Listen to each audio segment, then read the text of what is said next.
शेतकऱ्यांसाठी पिवळं सोनं पिकवणारा जिल्हा म्हणून हिंगोली जिल्ह्याची ओळख आहे आणि हे पिवळं सोनं म्हणजे हळद।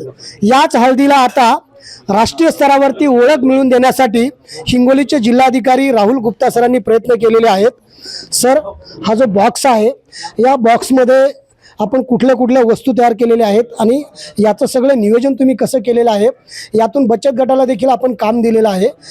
हिंगोलीच्या हळदीची राष्ट्रीय स्तरावरती तुम्ही ओळख कशी करून देत आहे? आता हिंगोली जिल्हा जे आहे तो हिंगोली जिल्हा सर्वात जास्त हळद जे आहे ते उत्पादन करतात भारतामध्ये। जे आहे जवळपास 15% जी हळदची उत्पादन आहे तो हिंगोली जिल्ह्यामध्ये आहे। राज्यामध्ये ते फर्स्ट आहेतच, परंतु आम्ही जे आहे ते हिंगोली जिल्ह्यामध्ये एवढी हळदची उत्पादन होतात ते सर्वांना एक ओळखण्यासाठी आणि बचत गटाला जे आहे ते एक चांगला बिझनेस निर्माण करण्यासाठी जे आहे ते आम्ही एक गुढीपाडवाच्या निमित्ताने आम्ही एक चांगले हळदचे बॉक्स तयार करून घेतलेले होते। तो नाविन्यपूर्ण योजनामध्ये आम्ही तयार करून घेतलेले आहे आणि त्याच्यामध्ये जवळपास हळदी निमित्ताने जितके पण आयटम्स तयार होतात तो सर्व आहे।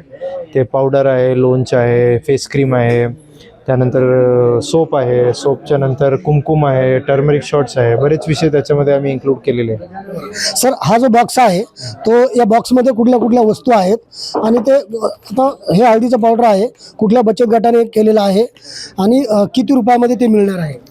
आता आम्ही जे आहे प्रारूपिक स्वरूपामध्ये हे तयार केलेले आहे बॉक्सेस। आता प्रारूपिक स्वरूपामध्ये हे जवळपास 8 प्रोडक्ट्स आहे। त्याच्यामध्ये 8 प्रोडक्ट्सनी 4 बचत गटांनी जे आहे याच्यामध्ये कॉन्ट्रीब्युशन केलेलं आहे आणि जवळपास हल्दी पावडर असेल, लोंच असेल ते 1 बचत गटाने प्रिपेअर करून घेतलेलं आहे। त्यानंतर फेस क्रीम आणि आपले टर्मरिक शॉट्स आहे तो दुसऱ्या बचत गटाने तयार करून घेतलेला आहे। याप्रमाणे जे आहे आम्ही एकदा लायसन्स आल्यावर आम्ही ह्याला कमर्शियलाइज पण करणार आहे। आपण जर पाहिलं तर हे हळदीचं पावडर आहे जे बचत गटाच्या माध्यमातून तयार केलेलं आहे। मेड इन हिंगोली असं नाव याला दिलेलं आहे। त्यासोबतच जे महिलांच्या सौभाग्याचं लेणं आहे कुमकुम ते देखील तयार केलेलं आहे। आपण जर पाहिलं तर टर्मरिक ऑइल आहे, हे काय शॉट्स आहे, टर्मरिक शॉट्स आहे। सर, याचा उपयोग कसा? आपली इम्युनिटी वाढवण्यासाठी, थोडा आपल्या बॉडीला डिटॉक्सिफिकेशन करण्यासाठी, प्रतिकारशक्ती, लिव्हरला बळकटीकरण करण्यासाठी हे चांगलं असतं। हळदीपासून लोणचं देखील तयार केलेलं आहे।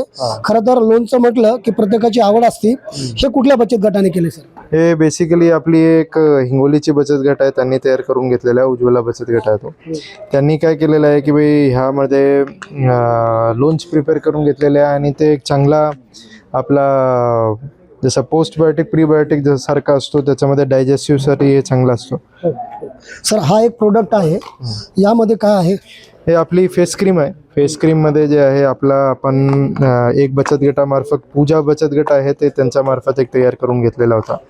ही जी फेस क्रीम आहे तो आम्ही नॅचरल प्रोडक्ट्स मार्फत तयार करून घेतलेली आहे। त्याच्यामध्ये जे आहे हळदच्या आपली जी बसमतची GI टॅग हळद आहे त्याचा यूज आहे आणि तो आपण एक आकर्षक पॅकेजिंगमधून तयार करून घेतलेला आहे।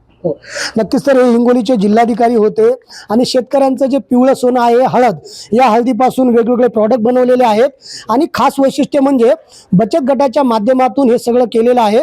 हिंगोलीच्या जिल्हाधिकारी राहुल गुप्ता यांचा हा उपक्रम आहे आणि जिल्ह्यातील शेतकऱ्यांना देखील याचा मोठा फायदा होणार आहे। सोबतच बचत गटाच्या हाताला काम देखील मिळणार आहे। संदीप नागरे, साम TV न्यूज, हिंगोली। थँक्यू।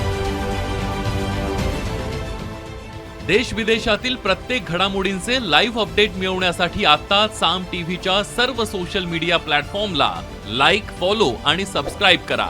तसंच सर्व नोटिफिकेशनसाठी बेल आयकॉन प्रेस करायला विसरू नका।